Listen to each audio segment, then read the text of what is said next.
할렐루야. 우리 찬양대 너무 귀한 찬양 감사합니다. 우리 하나님이 춤을 추실 것 같아요. 우리의 마음도 너무 기쁩니다. 그죠? 예, 찬양대 너무 수고 많이 하셨고 근데 조금 이제 위에 중층에 에어컨이 나오나요? 중층? 예. 더우시면 이쪽에도 선풍기가 아까 돌아가는 것 같은데 일부러 끄셨는지 모르겠는데 필요하면 그 앞에 리모컨을 통해서 이용하시면 좋을 것 같습니다. 예. 제가 존 맥스웰이라는 분의 따라서 한번 해보겠습니다. 승리자는 포기하지 않는다. 한 번만 더 해보겠습니다. 승리자는 포기하지 않는다. 이 책을 소개하려고 합니다. 이 책 안에 이러한 내용이 나와 있는데요. 결혼한 신부가 남편이 군인인데요. 그 남편을 따라서 캘리포니아 이 사막 지역에 오게 됐습니다. 제가 이 지역을 여름에도 또 저녁이 돼도 막 그 뜨거운 바람이 이렇게 몰아치는 거 있잖아요. 굉장히 덥죠. 그러니까 그늘에 있어도 40도가 넘으니까 굉장히 뜨겁죠. 그 인디언 마을 근처에 거의 막 쓰러질 정도 된 그 집을 빌려서 기거하게 됐습니다. 바람은 쉴 새 없이 불기 때문에 그 틈을 통해서 먼지, 모래가 수북히 집에 쌓이는 거죠. 그러니까 하루하루가 너무 길고 지루하기만 했습니다. 근데 이웃들은 뭐냐 하면 영어를 한마디도 못하는 인디언만이 있는 것입니다. 한 번은 남편이 작전 명령을 따라서 출타를 하게 되는데 2주 동안을 집을 비우게 된 것입니다. 이 신부는 너무 외롭고 또 비참하다는 느낌이 드는 것입니다. 생활 여건이 너무 힘들어서 기쁨을 다 잃어버린 것입니다. 더 이상 여기서 살아갈 수 없다라는 생각이 들어서 정말 간절한 마음으로 어머니의 동정을 구하는 거죠. 어머니에게 편지를 썼습니다. 어머니, 나는 더 이상 이 결혼 생활 못할 것 같아요. 여기서 못 살 것 같습니다. 라고 이렇게 편지를 보냈습니다. 근데 어머니가 장문의 글로 답장을 한 것이 아니라 딱 2 문장으로 답글을 써서 보낸 겁니다. 2 사람이 감옥 창살을 통해 바깥을 보고 있는데 한 사람은 진흙탕을 보고 다른 한 사람은 하늘의 별을 보았단다.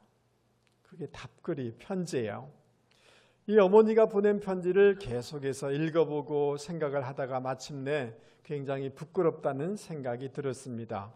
그래서 이 젊은 신부가 이곳에서 하늘의 별을 보기로 마음의 결단을 하게 된 것입니다. 그 이후로 인디언들이 소중하게 느껴져서 그들과 친구로 사귀게 되었고 그들을 통하여서 옷감을 짜는 법, 도자기를 굽는 법들을 배우게 되었습니다. 주변이 다 사막이지 않습니까? 사막에 대해서 그리고 사막의 식물들의 연구를 하여서 나중에 좋은 책을 내기도 하였습니다.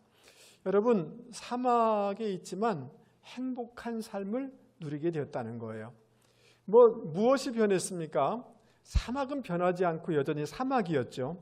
맞습니까? 인디언들은 어떻습니까? 인디언도 변한 게 없습니다.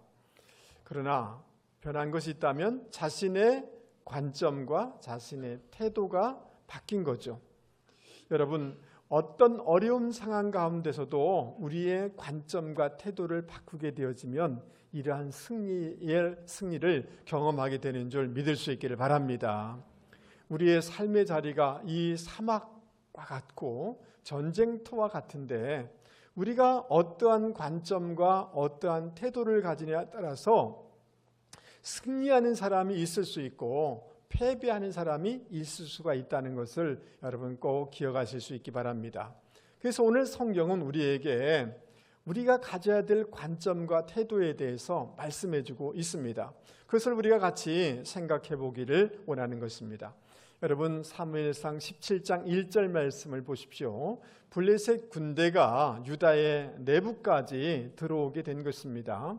블레셋의 군대 진영에 골리앗이라는 장수가 등장하여서 싸움을 도두고 있습니다. 근데 이 골리앗은 어디 사람인가? 4절 말씀을 한번 보십시오. 4절을 여기 보면 가드 사람이라 이렇게 되어 있습니다. 어디 사람이라고요? 가드 사람이다 라고 이렇게 되어 있는데요. 여러분 이 말씀을 이해하려고 하면 여호수아서 11장 21절 이하의 말씀을 이해할 필요가 있습니다. 이 앞에 말씀을 보십시오. 그때 여호수아가 가서 산지와 헤브론과 드빌과 아납과 유다 온 산지와 이스라엘의 온 산지에서 아낙 사람을 어떻게 하고 멸절하고 그가 또 성읍들을 어떻게 했다고요? 진멸하였으므로 이스라엘 자손의 땅 안에는 아낙 사람이 하나도 남음이 없고, 여기까지는 굉장히 은혜가 되고 도전이 됩니다.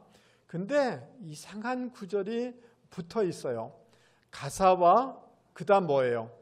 가드와 아스도데만 약간 남았더라. 아까 이 골리앗이 어디 사람이라고 그랬습니까? 가드 사람이라는 거예요. 하나님께서는 가나안 땅이 우상 숭배가 심하고 동성애가 심하고 죄가 너무 심하기 때문에 그 땅이 너무 더러워지니까 이스라엘 백성을 그곳에 보내셔서 그것을 청소하기를 원하셨어요. 깨끗하게 하기를 원하셨어요. 그런데 이스라엘 백성들이 그 말씀에 순종을 했지만 온전하게 순종하지 않고 가사와 가드와 아스도세는 약간 남겨뒀다는 거예요. 그 남겨뒀던 가드에서 골리앗이 나오고, 그래서 그 골리앗이 지금 이스라엘의 옆구리를 치고 있다는 거예요. 이스라엘을 고통스럽게 만들고 있다는 것을 우리는 보게 되는 것입니다.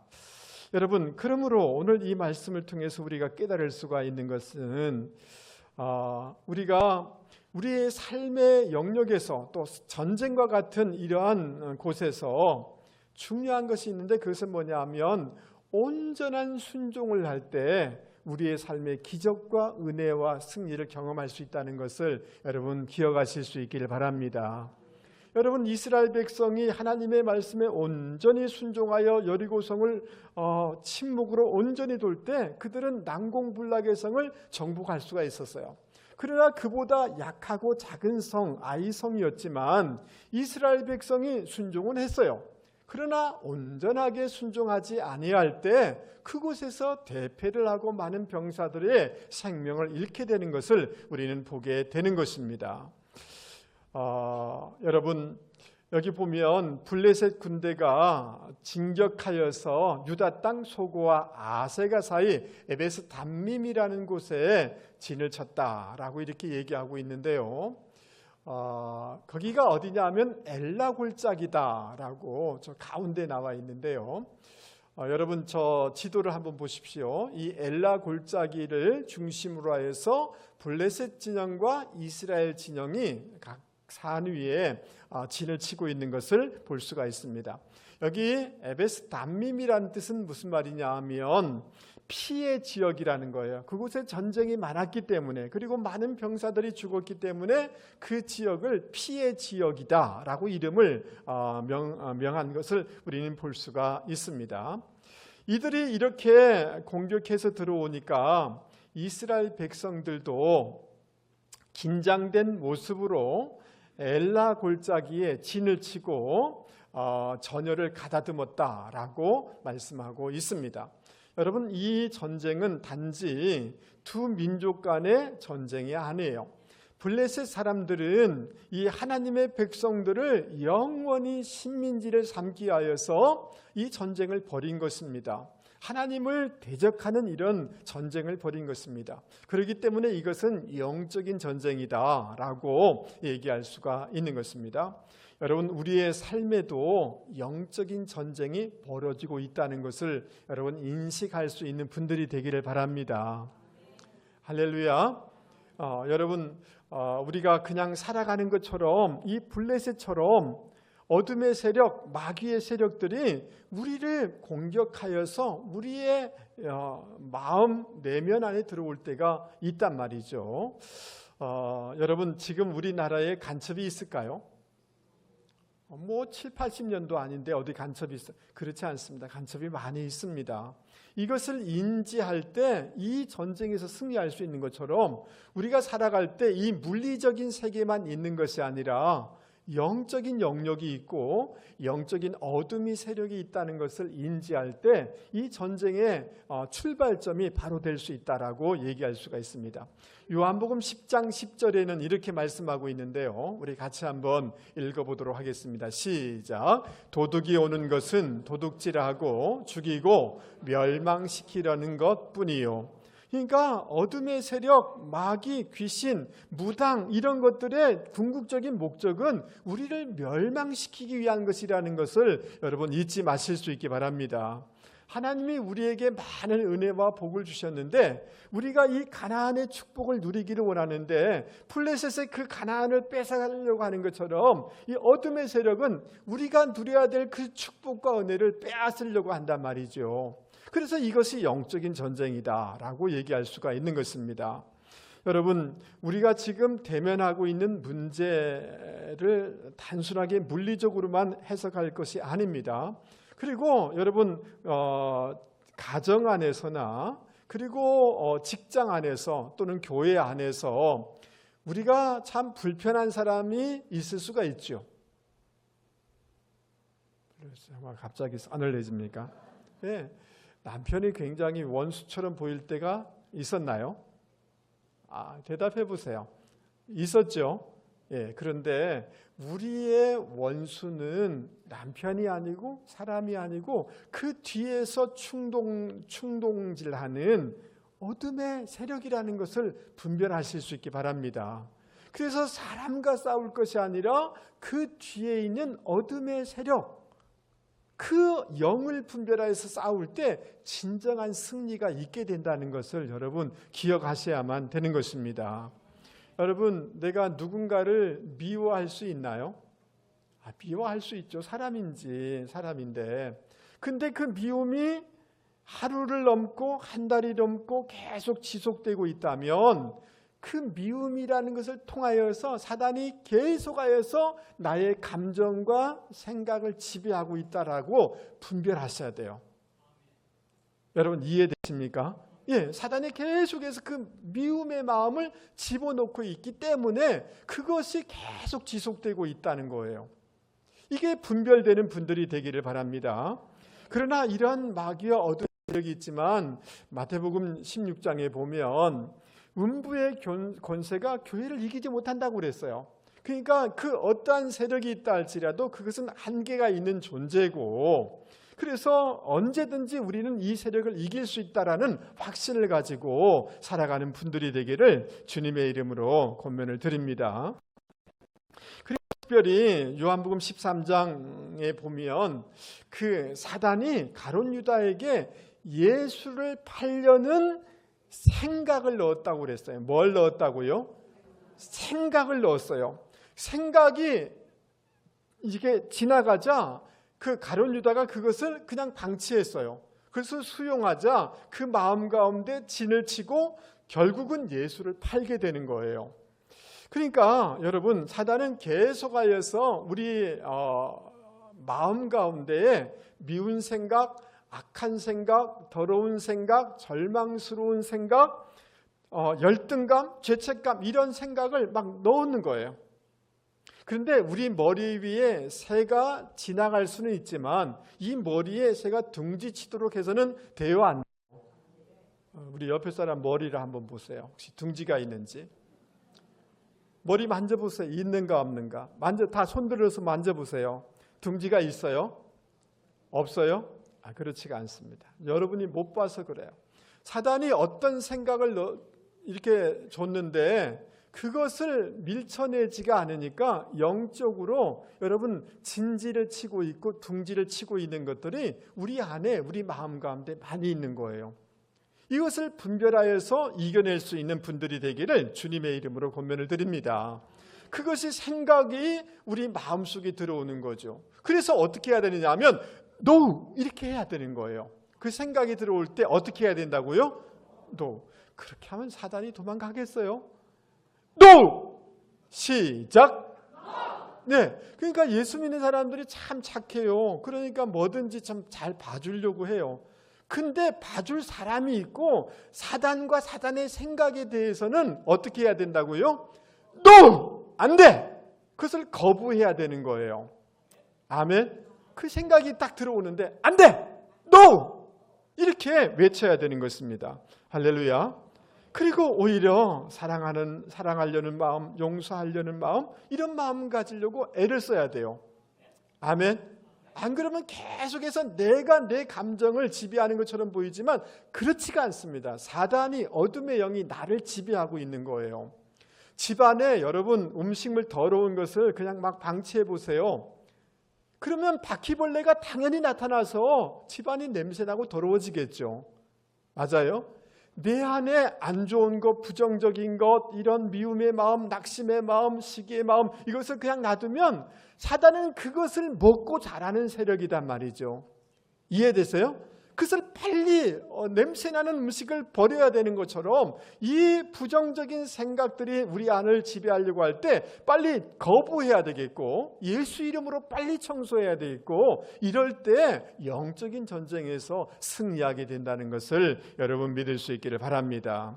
그래서 고린도후서 10장 3절 이하에 보면 뭐라고 얘기하느냐 하면 우리의 모든 생각을 사로잡아서 그리스도에게 복종시켜야 된다고 그랬어요. 우리의 감정과 우리의 생각의 부정적인 것, 하나님이 주신 생각이 아니고 감정이 아니라면 그것을 사로잡아서 말씀에 예수에게 복종시킬 때 영적인 전쟁에서 승리하게 된다는 것을 여러분 믿을 수 있기를 바랍니다. 할렐루야. 여러분 야고보서 4장 7절 말씀을 같이 한번 읽어보겠습니다. 야고보서 몇 장 몇 절이라고요? 크게 야고보서 몇 장 몇 절? 예, 꼭 외우셔야 돼요. 우리 크게 같이 한번 읽겠습니다. 시작. 그런즉 너희는 하나님께 복종할지어다. 마귀를 대적하라. 그리하면 너희를 피하리라. 할렐루야. 여러분 오늘 우리가 앞에서 살펴봤던 것처럼 이스라엘 백성이 하나님께 복종하지 않았어요. 온전히 순종하지 않았어요.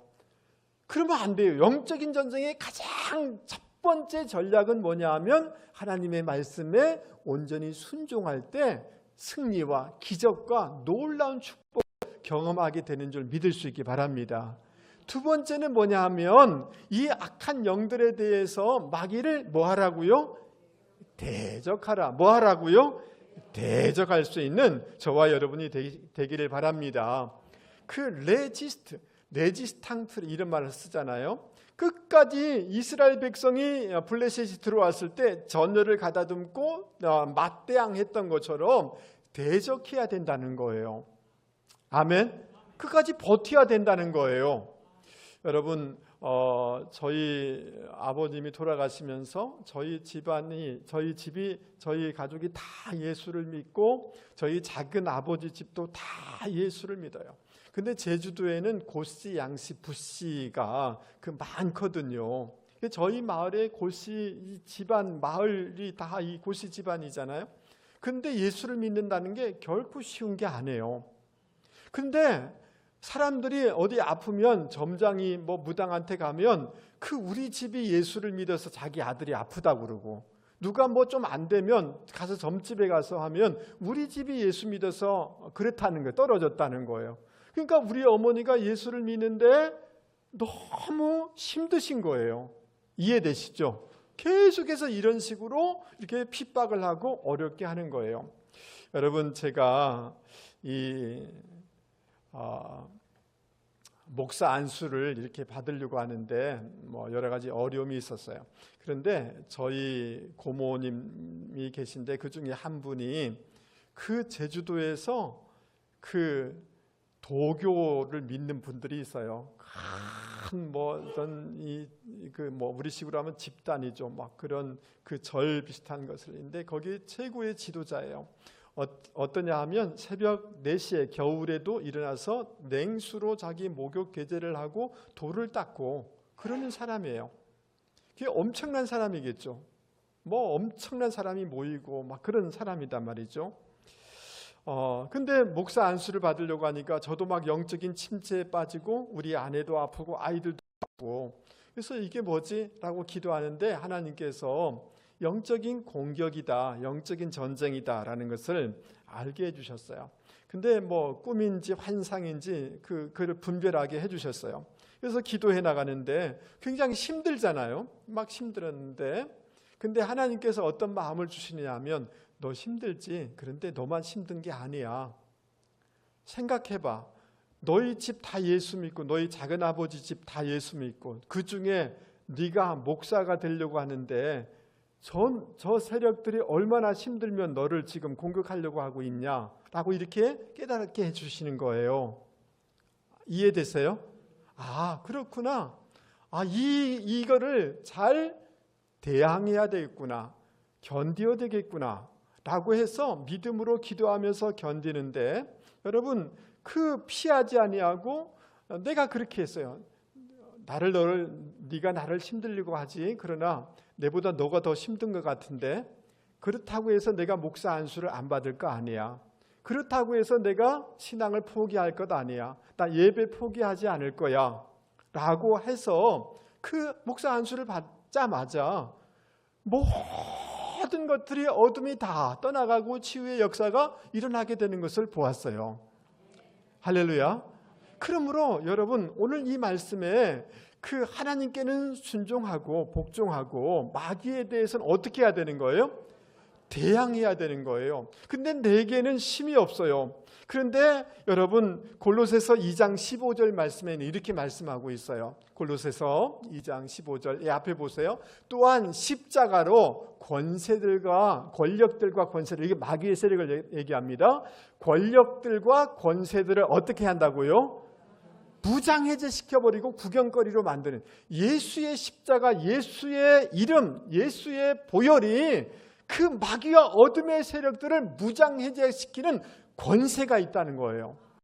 그래서 우리는 하나님에 대해서는 기도해야 되겠지만 나를 계속해서 침체하게 하고 어두운 생각에 빠지게 하고 미움의 생각에 빠지게 하고 절망의 생각에 빠지게 하고 계속해서 악수다되는 그 뒤에 어둠의 세력을 향하여서 예수 이름으로 대적하고 예수 이름으로 명령해 나갈 때 영적인 전쟁에서 승리하면 우리의 현재 물질적인 영역 가운데 승리하게 된다는 것을 여러분 믿을 수 있기를 바랍니다. 할렐루야. 여러분 4절부터 7절까지는 골리앗에 대한 자세한 소개가 나와 있습니다. 머리에는 노투구를 썼다라고 얘기하고 있습니다. 몸에는 금속으로 만든 갑옷을 입었는데 그 무게가 57kg 정도 된다는 거예요. 여러분 갑옷 무게가 60kg가 다 된다는 거예요. 엄청나죠? 그리고 다리에는 노수로 된 보호대가 있다. 그리고 어깨 사이에는 놋 단창이 있다라고 얘기하고 있고요. 이 놋 단창은 어떤 거냐 하면 비상시에 적에게 던지는 창을 얘기하는 것입니다. 그러나 뒤에 7절에 나와 있는 또 창은 또 다른 창이에요. 손에 창을 들고 있다라고 얘기하고 있어요. 그래서 이 다윗과 골리앗에 대한 그림들이 많이 찾아봤는데 다 틀린 것 같아요. 그래서 제가 이 어린이 그림을 찾아왔는데 이 그림이 좀 더 맞는 것 같아요. 여기 보세요. 골리앗이 있죠. 그 어깨에 창이 있는 거 보이십니까? 예, 이 창이 따로 있고요. 이것은 던져서 이렇게 공격하는 것이고 손에도 창을 들고 있는 거예요. 이해됐습니까? 그런데 보통 그림에 또 없는 게 있어요. 여러분 그 골리앗 앞에 한 병사가 방패를 들고 막아선 것을 보이시죠? 예, 조금 있다가 이 말은 제가 설명하려고 합니다. 여러분 머리, 몸, 다리 다 무장해서 어느 것도 이렇게 무너뜨릴 수 없는 거대한 세력이라는 것을 보여주고 있어요. 그리고 8절 9절 말씀에 보면 이스라엘 향하여서 너희들 사울의 노예가 아니냐라고 이렇게 막 조롱을 합니다. 그리고 내가 오늘 너희 군대를 조롱하는데 나와 싸울 사람 나와봐 라고 이렇게 얘기를 해요. 그러니까 그 존재 자체와 그리고 무기들을 통해서 협박하고 말을 통해서 이스라엘을 굉장히 주눅들게 하고 있는 것을 볼 수가 있습니다. 근데 이 모욕하였다라는 이 단어는 뭐냐면 조롱하다, 무시하다, 학대하다 이런 뜻이에요. 무지막지한 말로 키를 죽이는 거예요.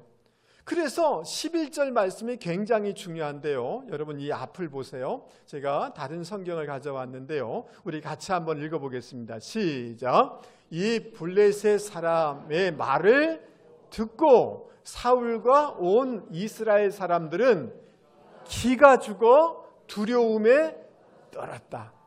여러분 기가 죽고 두려움에 떨게 된 사울과 이스라엘 백성들의 모습을 우리는 보게 되는 것입니다. 여러분 우리는 여기서 두 가지를 보게 되는 것인데 하나는 골리앗과 그 무기 그리고 그의 말인 것을 알 수가 있습니다. 여러분 그 사울과 이스라엘 백성들은 골리앗을 보면서 자기의 육적인 눈으로 보니까 키가 3m 정도 되는 거예요. 완전히 머리부터 몸과 다리까지 완전히 무장한 거예요. 그리고 창을 가지고 있는 것입니다. 인간의 눈으로 바라보니까 너무 두려운 거죠. 그래서 기가 죽어 있는 것입니다. 자, 그러나 다윗은 인간 자기의 눈으로 본 것이 아니라 하나님의 눈으로 골리앗을 바라본 거예요. 누구의 눈으로? 하나님의 눈으로 보니까 하나님은 골리앗보다 크신 분이신 줄 믿습니까? 골리앗의 능력보다 더 크신 분이신 줄 믿습니까?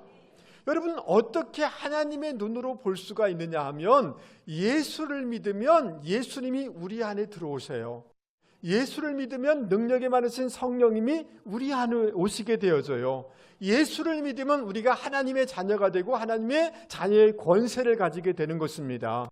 진정으로 예수님과 연합되고 예수님과 동행하게 되어지면 하나님의 눈으로 문제들을 보게 되는 줄 여러분 믿을 수 있기를 바랍니다. 그래서 요한일서 4장 4절은 이렇게 말씀합니다. 따라서 한번 해보겠습니다. 이는 너희 안에 계시니가 세상에 있는 이보다 어떻다고요? 우리 안에 그리스도가, 우리 안에 성령님이, 우리 안에 하나님이 그 어떤 것보다 크신 분이 있다는 거예요. 그분을 영접하고 그분과 동행하고 그분과 연합되려고 하면 하나님의 눈으로 보게 되면 그거는 아무것도 아닌 거예요. 할렐루야. 그래서 늘 주님과 동행하려고 주님과 연합되려고 애를 쓸 수 있는 분들이 되기 바랍니다. 가나안을 정탐하러 간 10명은 가보니까 성이 크고 그들이 거인이라고 두려워했어요. 그런데 여호수아와 갈렙은 그들은 우리의 밥이라고 그랬어요. 어떻게 그렇게 동일한 그 큰 문제를 바라보고 달리 해석할 수 있냐 말이죠. 그것은 하나님의 눈으로 보는 것이고 약속의 말씀으로 바라보니 그것은 우리의 밥일 수밖에 없는 거죠. 하나님이 이 땅 너희에게 줬다라고 했잖아요. 맞습니까? 그러므로 여러분 지금 여러분이 직면하는 그 문제들이 얼마나 큰지 모르겠어요. 건강의 문제일 수도 있고요. 자녀의 문제일 수도 있고요. 뭐 여러 가지 재정의 문제일 수도 있고요. 엄청나게 골리앗처럼 거대한 파도처럼 밀려오는 것처럼 보일지 모르지만 하나님의 눈으로 약속의 말씀의 눈으로 그것을 바라볼 수 있는 저와 여러분이 되기를 바랍니다. 우리 옆에 사람한테 얘기하겠습니다. 집사님 벌써 주무시면 안 됩니다. 시작. 한 번 더 얘기하겠습니다. 집사님 기죽지 마세요. 쫄지 마세요. 할렐루야. 하나님의 눈으로 말씀의 눈으로 바라볼 수 있는 저와 여러분이 되기를 바랍니다. 그런데 오늘 우리가 이 말씀을 좀 더 깊이 연구할 필요가 있어요. 이 상황, 이 문제, 이 골리앗의 힘에 대한 고정관념이 얼마나 어리석은지를 우리는 깨달아야 돼요. 여러분 그 사울왕은 골리앗의 그 완력, 힘의 관점에서 이것을 보았어요. 그러나 다윗은 다른 관점에서 봤어요. 속도의 관점에서 이것을 본 거예요. 무슨 관점에서 보았다고요? 속도의 관점에서 보니까 어떻게 쉽게 움직일 수 없는 세력이 골리앗이잖아요. 맞습니까? 예. 그러니까 그 힘의 관점에서만 사울이 보니까 엄청난 큰 문제다, 큰 능력이다라고 그냥 단정 짓게 된 거예요. 그래서 기죽고 두려워하고 있는 거예요. 근데 우리가 좀 더 살펴볼 것이 있는데 골리앗의 행동이 이상해요. 뭐가 이상하다고요? 예, 여러분 지금 굉장히 완전히 무장된 그 골리앗, 완전히 뭐 갑옷으로 입고 머리 쓰고 뭐 다리까지 다 보호됐잖아요. 그런데 여러분 골리앗 앞에 누가 있어요? 병사가 방패를 들고 골리앗을 인도하고 있다는 이 말씀에 여러분 주목해야 돼요. 여러분 이해되세요? 예. 보초를 튼 사람이 방패를 들고 지금 서 있단 말이죠. 왜 그랬을까요? 예.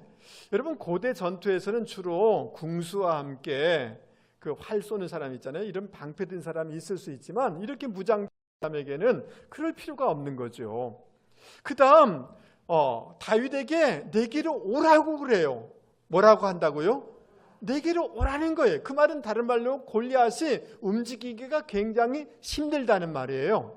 여러분 이해되십니까? 예. 그리고 다윗이 지팡이를 가졌는데요. 이제 뭐라고 얘기하면 그 시력이 정확하지가 않아서 막대기를 가졌다라고 얘기를 해요. 뭘 가졌다고요? 막대기를 가졌다고. 이것은 뭐냐 하면 골리앗이 거인들에게 나타나는 그 말단 비대증을 앓고 있다는 것을 보여주고 있는 거예요.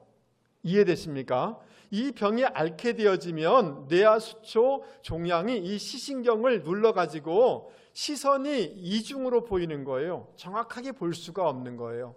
그리고 그 앞에 보초병이 가이드를 해줘야만이 볼 수가 있고 움직일 수가 있는 존재가 누구라고요?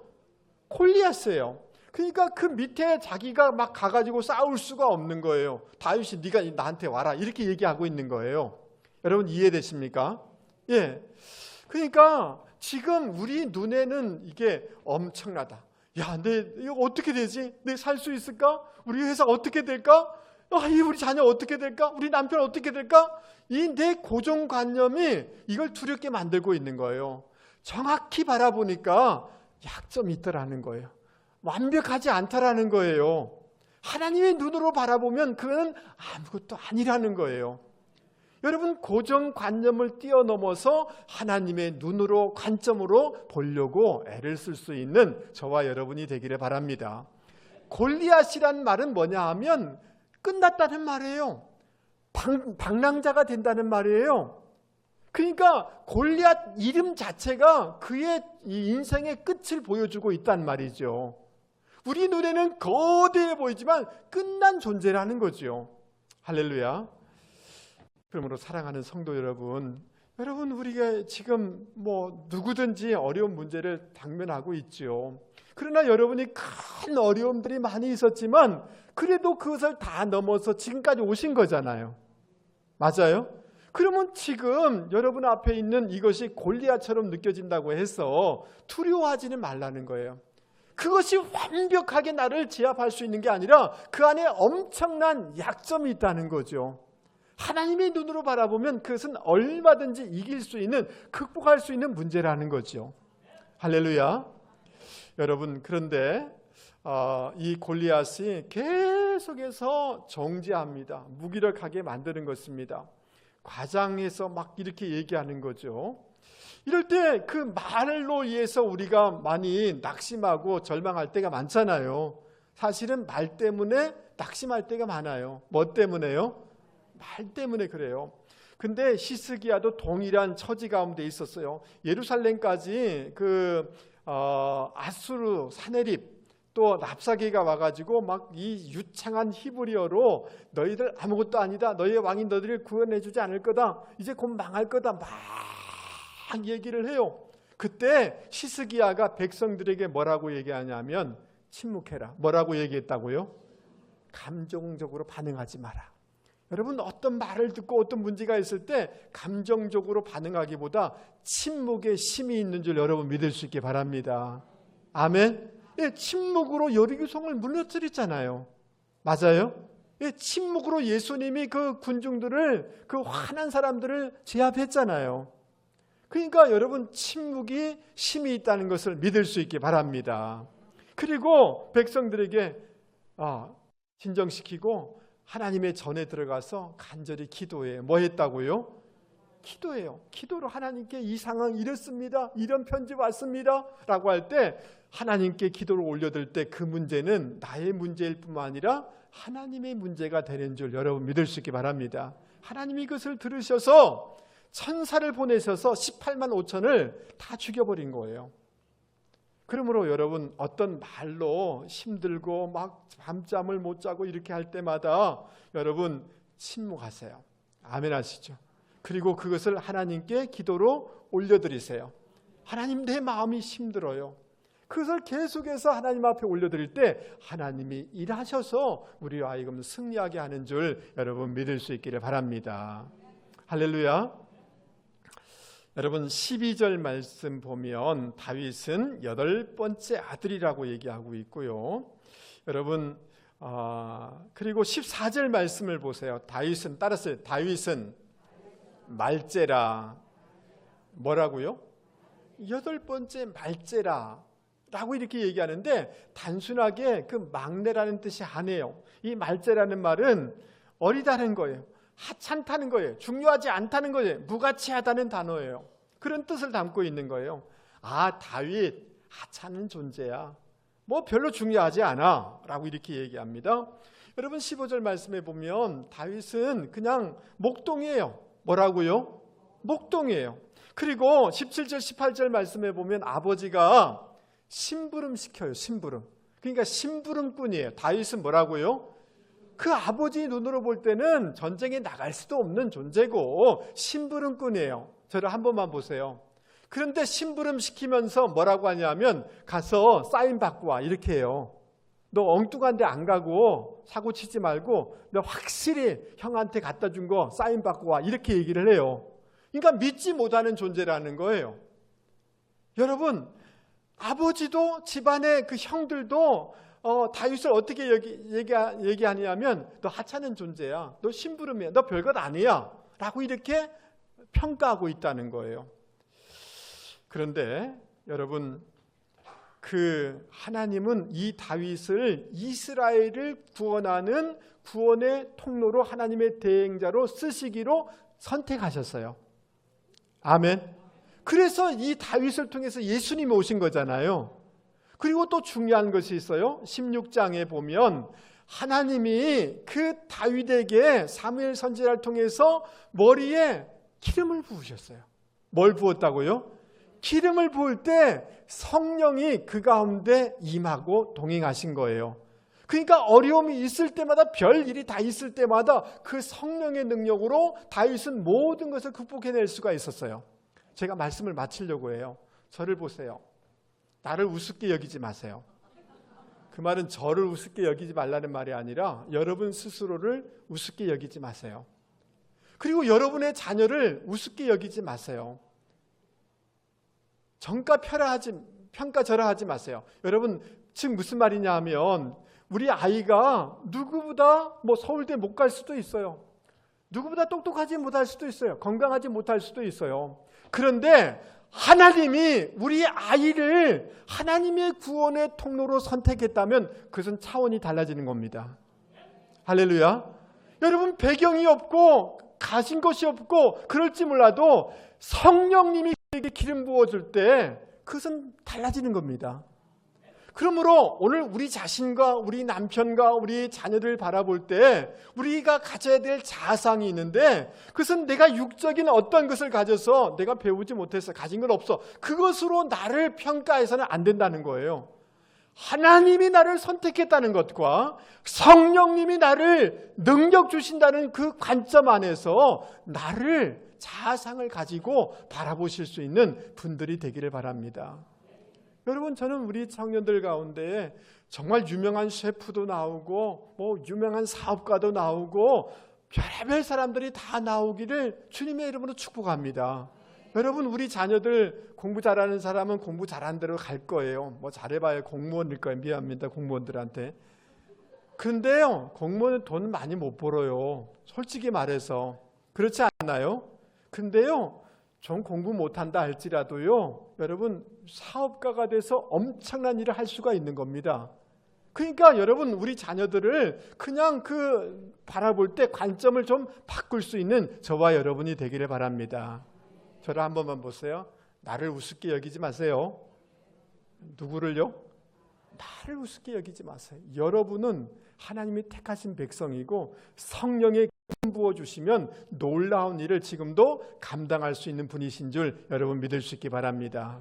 우리의 삶의 자리에 영적인 전쟁이 있습니다. 거대한 문제가 우리 가운데 올 것입니다. 그러나 하나님께 먼저 순종하십시오. 말씀에 순종하십시오. 반드시 기적의 역사, 승리의 역사가 있게 되는 줄 믿습니다. 어둠의 세력에 대해서 대항하십시오. 버티십시오. 예수 이름으로 명령하십시오. 주님이 일하여 주실 줄 여러분 믿을 수 있기를 바랍니다. 할렐루야. 여러분, 고정관념으로 보지 마세요. 저를 왜 고정관념으로 보세요? 우리 목사님 매일 그렇지 뭐. 그러면 은혜가 안 돼요. 새로워질 수 있어요. 하나님의 눈으로 바라보면 그건 아무것도 안 해요. 그 문제는. 지금 내 눈으로 보니까 커 보이지만 아무것도 안 해요. 우리 옆에 사람한테 얘기해. 집사님 그거 아무것도 아닙니다. 시작. 예, 하나님의 눈으로 보면 그것은 극복할 수 있는 문제인 줄 여러분 믿을 수 있기 바랍니다. 아멘. 그리고 여러분 스스로를 그냥 쉽게 평가하지 마세요. 하나님이 우리를 들었을 줄 믿습니다. 성령님이 능력 주시면 별의별 일을 다 감당할 수 있는 줄 여러분 믿을 수 있기 바랍니다. 그래서 이번 주간에 이 하반기에 꼭 승리하는 분들이 되기를 주님의 이름으로 축복합니다. 우리 찬송 부르겠습니다.